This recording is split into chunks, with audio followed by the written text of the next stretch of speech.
한 영국인 여성이 땅을 치며 후회하고 있습니다.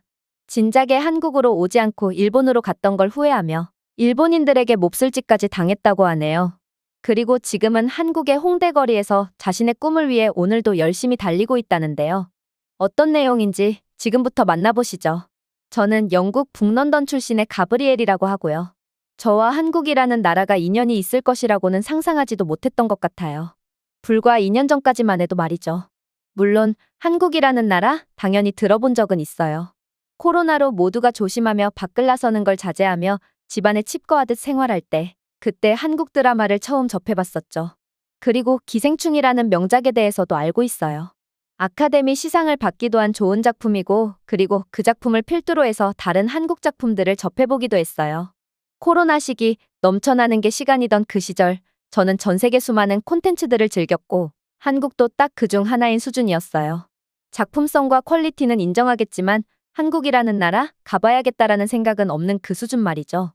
코로나 때 다들 많이 돌아다니고 걸리던 말던 다 돌아다녔는데 너는 무슨 집안에 칩거하듯 생활하며 전 세계 콘텐츠들을 다 구경했냐 물을 수도 있겠지만 저희 집이 엄하기도 하고 굉장히 보수적이라서 함부로 행동하거나 그럴 수 있는 상황이 아니거든요.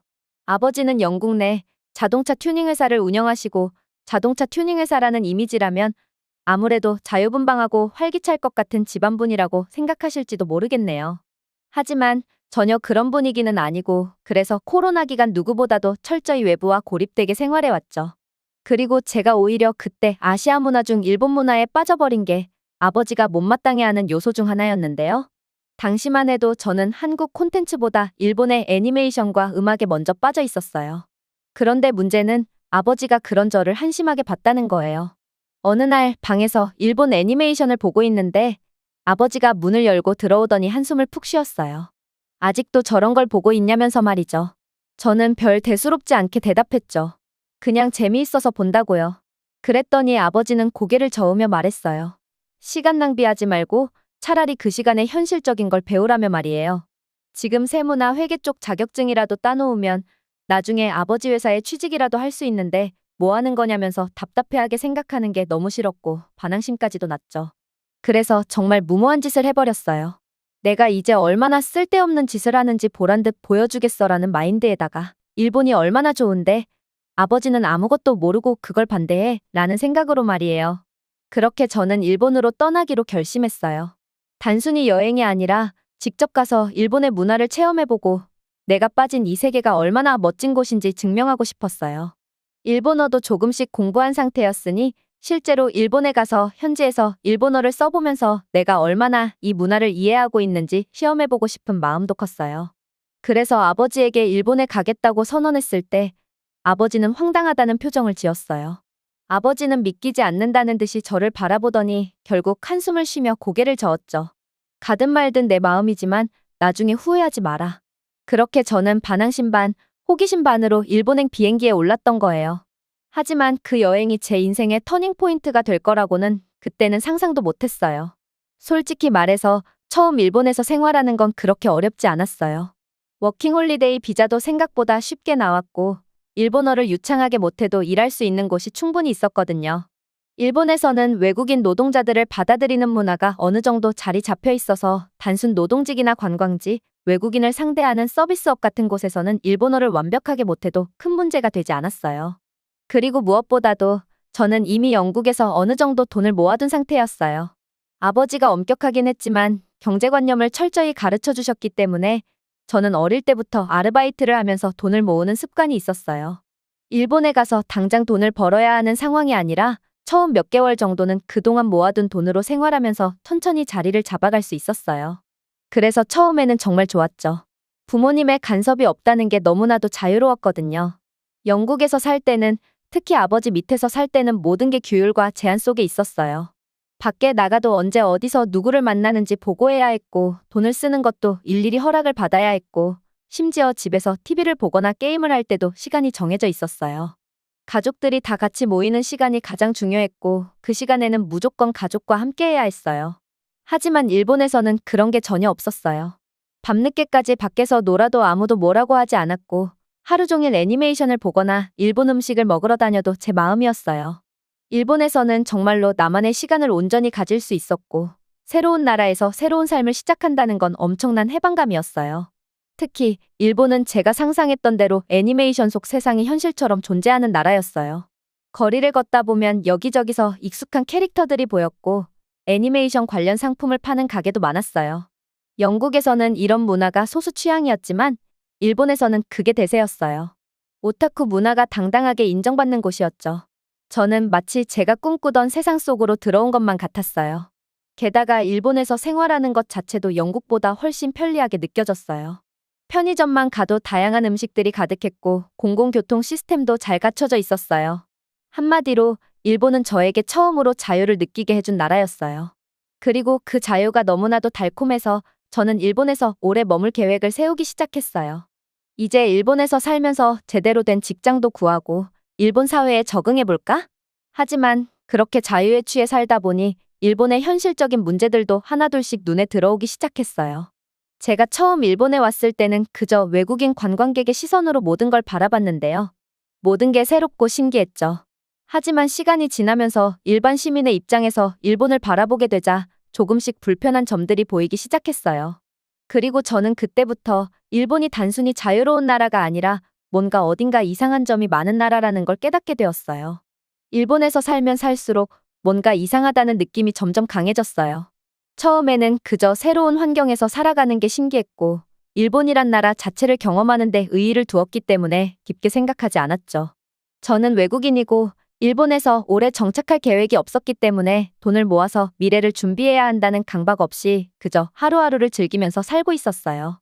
그런데 시간이 지나면서 제 주변을 둘러보니 이상한 점들이 보이기 시작했다는 거죠. 같이 일하는 일본인들이 저와 똑같은 시간 동안 일하고 똑같은 수준의 급여를 받는데 그 사람들은 저처럼 가볍게 살아가는 게 아니었어요. 저는 단순히 일본에서 경험을 쌓는다는 마음으로 생활했지만 이들은 말 그대로 생존을 위해 일하고 있었어요. 어느 순간 깨달았어요. 이거 뭔가 잘못된 거 아닌가? 일본이라는 나라가 세계적으로 선진국이라고 알려져 있고 기술 강국으로서의 명성을 가지고 있다는 것도 알아요. 하지만 현실에서 마주한 일본 사회는 전혀 달랐어요. 일본에서 만난 사람들은 하나같이 가난해 보였어요. 물론 제가 본 사람들이 일본 사회 전체를 대표하는 건 아닐 수도 있어요. 하지만 적어도 제가 접한 일본인들 그리고 제가 몸담았던 일본의 직장 환경에서 느낀 건 이 나라에서 중산층이라는 개념이 사실상 사라졌다는 거예요. 모두가 근근히 살아가고 있는 모습이었어요. 최저임금 수준의 월급을 받으며 한 달 벌어 한 달을 겨우 버티는 삶. 아무리 일을 해도 돈이 쌓이지 않는 현실. 그동안 저는 일본을 단순히 내가 잠시 머물며 경험하는 나라라고만 생각했기 때문에 이런 문제를 대수롭지 않게 여겼어요. 하지만 제 옆에서 똑같이 일하는 일본인들은 이곳에서 평생을 살아가야 하는 사람들이었어요. 그리고 그 순간 깨달았죠. 이 사람들은 희망이 없구나. 제가 영국에서 자랄 때는 돈을 벌면 어느 정도 저축을 할 수 있었고 그 돈을 바탕으로 미래를 계획하는 게 당연했어요. 그런데 일본에서는 그런 개념이 사라져 있었어요. 일본에서 만난 사람들은 대부분 하루하루 버티는 삶을 살고 있었어요. 집세를 내고 나면 남는 돈이 없고 외식을 하는 것도 부담스러워하고 사고 싶은 게 있어도 쉽게 사지 못하는 삶. 심지어 제가 만난 사람들 중에는 미래를 위해 저축한다는 개념 자체를 포기한 사람들도 많았어요. 그냥 오늘 하루를 살아내는 것에 집중할 뿐이었어요. 게다가 일본의 직장 문화는 더 심각했죠. 일을 하면서도 다들 지쳐 있었고 퇴근 후에도 피곤해서 아무것도 할 수 없는 상태였어요. 워라벨이라는 단어조차 생소한 분위기였죠. 그런데도 그 누구도 불만을 표출하지 않았어요. 그냥 이게 당연한 거라고 받아들이고 있었어요. 그걸 보는 순간 저는 정말 심각한 위기감을 느꼈어요. 이 나라는 뭔가 잘못되고 있어. 선진국이라고 불리는 일본에서 왜 이렇게 많은 사람들이 가난하게 살아가고 있는 걸까? 왜 젊은 세대들은 희망을 가지지 못하고 그저 하루하루를 버티며 살아가는 걸까? 왜 이 사람들은 불만을 가져야 할 상황에서도 조용히 참고만 있는 걸까? 그 순간부터 저는 일본이라는 나라를 다시 보기 시작했다는 거죠. 솔직히 일본인들이 얼마나 힘들게 살아가든 그건 저와는 큰 상관이 없는 일이었어요. 하지만 그들의 현실이 가혹해 보인 건 사실이었죠. 그런데 정작 저를 힘들게 했던 건 따로 있었어요.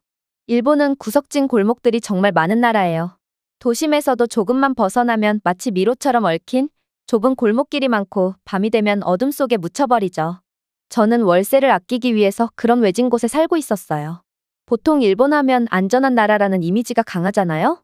하지만 저는 그게 전부가 아니라는 걸 뼈저리게 깨달았어요. 특히 그런 골목길에서는 치안이 좋다는 일본의 이미지가 예외라는 걸 몸소 경험하게 되었죠. 그날도 평소처럼 일본인 친구와 술을 한잔하고 밤늦게 집으로 돌아가고 있었어요. 그때까지만 해도 기분이 나쁘지 않았어요.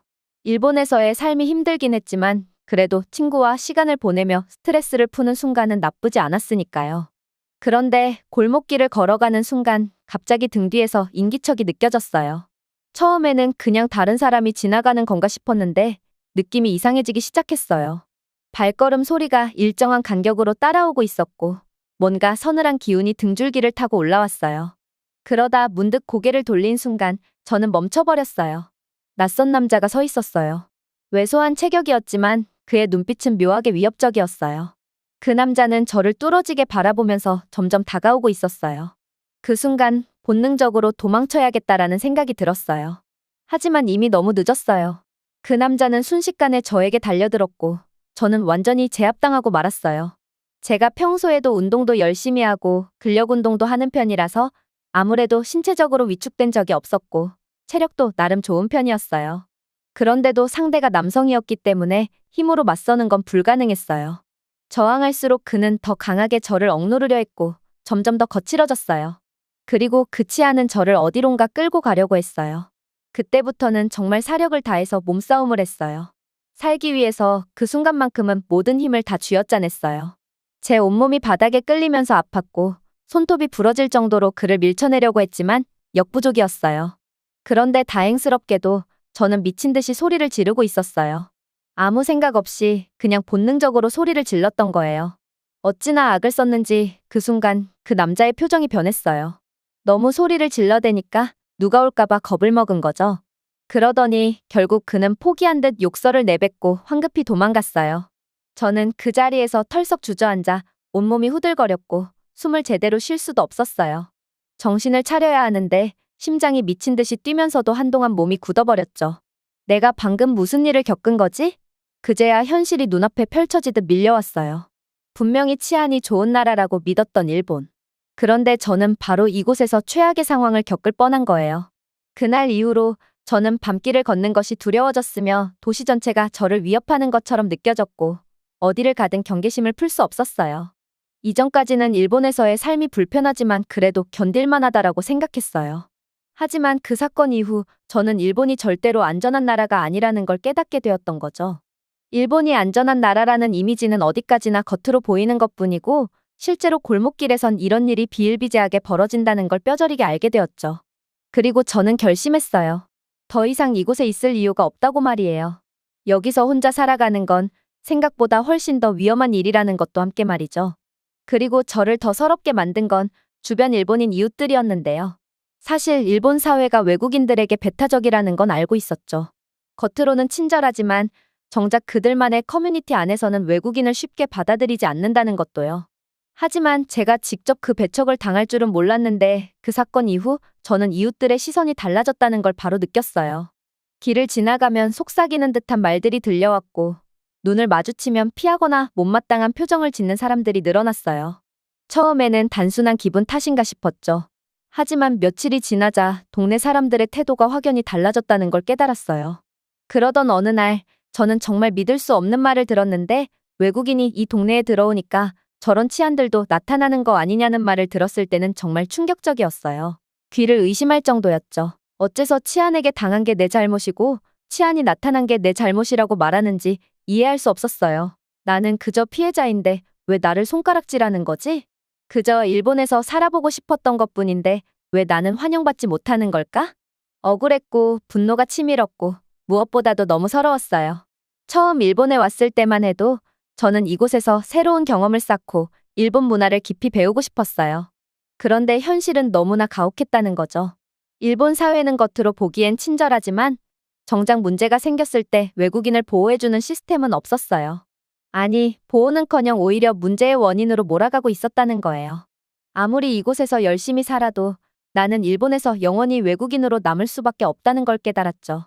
그리고 이곳에서 살아간다는 건 일본인들에게 완전히 받아들여질 수 없다는 의미라는 것도요. 그날 밤 저는 일본에서의 삶을 다시 한번 깊이 고민하게 되었어요. 그리고 그 고민 끝에 저는 한 가지 결론을 내리게 됐어요.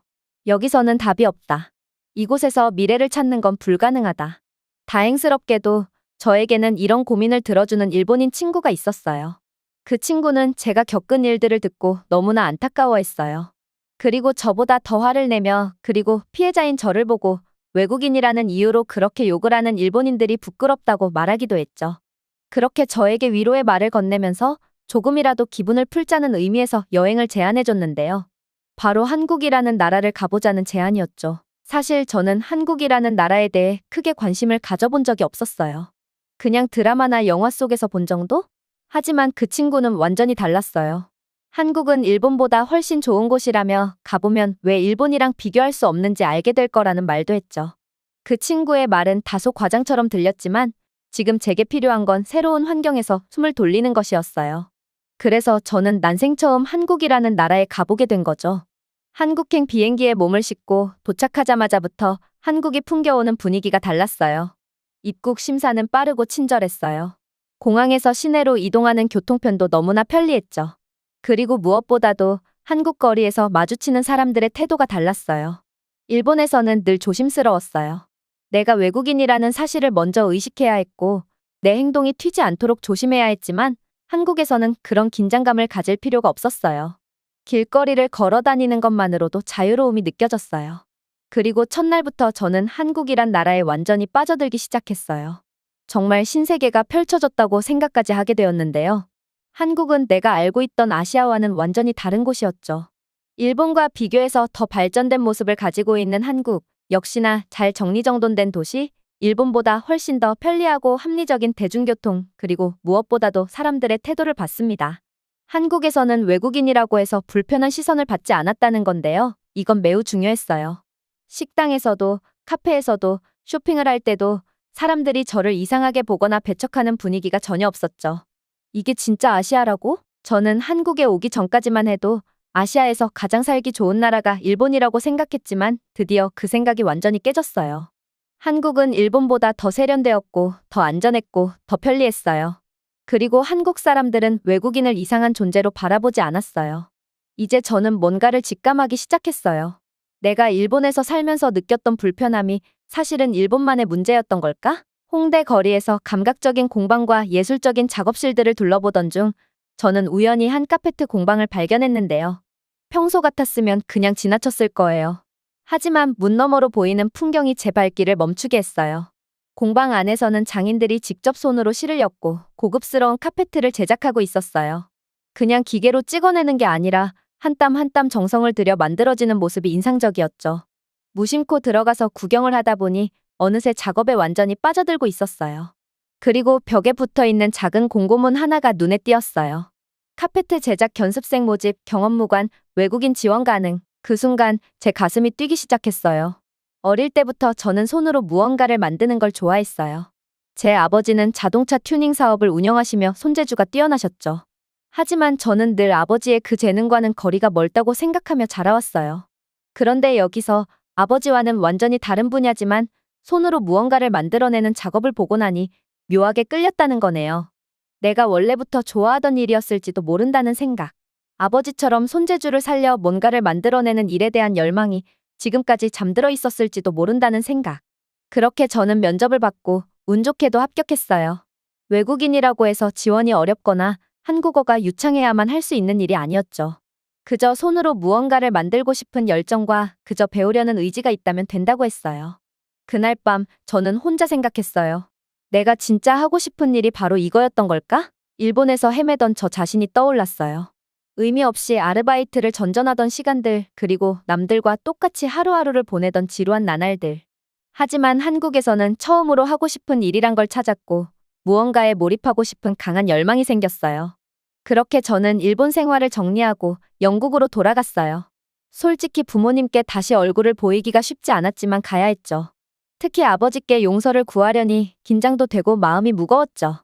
제가 일본으로 워킹홀리데이를 떠날 때 아버지는 엄청난 반대를 하셨거든요. 그때 저는 그 반대를 무시하고 떠났고 결국 아무런 성과도 없이 돌아온 셈이니까요. 집에 도착하자마자 어머니는 반갑게 맞아주셨지만 아버지는 여전히 무뚝뚝하셨어요. 그날 저녁 온 가족이 모여 오랜만에 함께 식사를 하게 되었고 평소처럼 조용한 분위기였지만 저는 이 타이밍을 놓칠 수 없었어요. 용기 내서 말을 꺼냈습니다. 아버지, 저 한국에 가려고요. 순간 식탁이 고요해졌어요. 아버지는 젓가락을 내려놓고 저를 빤히 쳐다보셨어요. 그 표정을 보니 솔직히 무서웠어요. 일본으로 간다고 했을 때처럼 또다시 버럭 화를 내실 줄 알았거든요. 그런데 예상과는 달리 아버지는 한숨을 쉬면서도 의외의 반응을 보이셨어요. 한국, 일본이랑 다른 게 뭐가 있다고 또 가겠다는 거냐? 무섭게 말씀하신 게 아니라 대체 무슨 소리인지 드러나 보자는 뉘앙스였죠. 그 순간 저는 기회라고 생각하고 천천히 말을 이어갔어요.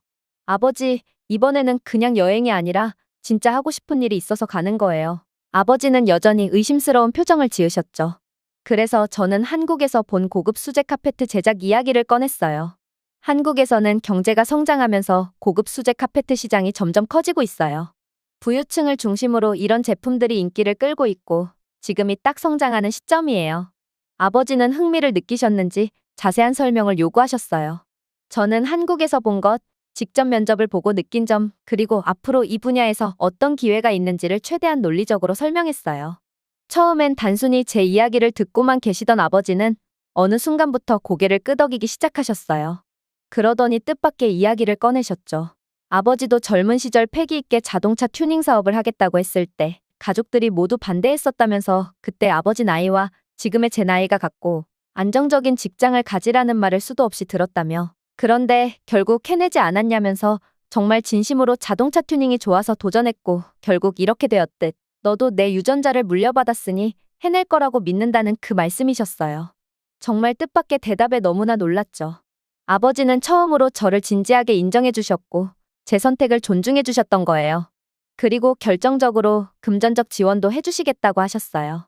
일본에 간다고 했을 때는 애니메이션이나 보겠다고 하니까 화가 났지만 한국에서 그런 비전을 본 거라면 동의하겠다는 말씀이셨죠. 하지만 쉽게 포기할 생각은 하지 말라고 하시며 네가 선택한 길인 만큼 끝까지 해내야 한다면서 진심 어린 조언을 해주셨어요. 그 말 한마디가 얼마나 든든하게 느껴졌는지 몰라요. 일본에 갔을 때는 부모님의 반대를 무시하고 떠났지만 이번엔 다르다고 확신했어요. 아버지의 응원을 받으면서 한국으로 향할 준비를 하니 왠지 더 자신감이 생겼고요. 이제 정말 새로운 도전을 시작할 차례였습니다. 그래서 지금은 서울의 홍대에서 수련생으로 지내면서 고급 수제 카페트를 만드는 기술을 배우고 있어요. 솔직히 말하면 제가 하려는 일도 정말 좋지만 한국에서의 생활 자체에 더 큰 만족감을 느끼고 있어요. 일본에서 경험했던 불안함과 스트레스를 생각하면 한국은 정말 완전히 다른 세상이라는 걸 매일 실감하고 있죠. 특히 제가 일본에서 치안을 당했던 경험을 한국인들에게 이야기하면 모두들 깜짝 놀라요. 아마 한국에서는 그런 일이 수십 년 전에나 있었을 법한 일이니까요. 물론 세상에 완벽한 나라는 없지만 적어도 저는 한국에서 밤길을 걸으면서도 두려움을 느낀 적이 한 번도 없었어요. 길거리를 지나가는 수많은 여성들도 마찬가지였고요. 심지어 심야 시간에도 혼자 걸어 다니는 사람들이 많다는 걸 보고 처음엔 신기할 정도였어요. 일본에서는 골목길을 지날 때마다 긴장해야 했고 뒤에서 인기척이 나면 혹시 또 치안이 아닐까 두려웠는데 한국에서는 그런 걱정을 아예 할 필요가 없다는 게 너무 신기하더라고요. 때때로 한국 친구들이 저에게 묻곤 해요. 그래도 일본이 더 살기 좋지 않아? 그럴 때마다 저는 일본에서의 경험을 솔직하게 이야기해줘요. 일본이 살기 좋아 보이는 건 관광객이기 때문이야. 막상 살아보면 외국인 배척 문화가 얼마나 심한지 알게 될 거고 여자로서 밤길을 다닐 때 얼마나 불안한지도 직접 느껴야 할 거야. 이런 얘기를 들은 한국인들은 깜짝 놀라요. 일본이 치안이 좋다고만 생각했는데 정작 일본에서 사는 사람들의 현실은 그렇지 않다는 걸 몰랐던 거죠. 그리고 저는 이해해요. 어떤 나라든 겉으로 보는 것과 실제로 살아보는 것은 하늘과 땅 차이라는 걸요. 한국도 분명히 단점이 있겠지만 제가 직접 경험한 한국은 그 어떤 나라보다도 안전하고 따뜻하고 인간적인 곳이에요. 이곳에서 저는 더 이상 외국인이 아니라 진짜 한 사람의 구성원으로 인정받고 있어요. 그래서 저는 한국을 사랑해요. 이곳에서 새로운 삶을 시작하게 된 게 제 인생에서 가장 잘한 선택이라고 확신해요. 언젠가는 한국 시장에 제 이름을 딴 수제 카페트를 출시할 날을 기약하며 제 이야기는 여기서 마치도록 할게요. 오늘의 영상은 여기까지입니다. 그리고 지금 화면에 나오는 영상을 아직 시청하지 않으셨다면 지금 바로 시청해보세요. 재미있는 다음 사연이 기다리고 있습니다. 감사합니다.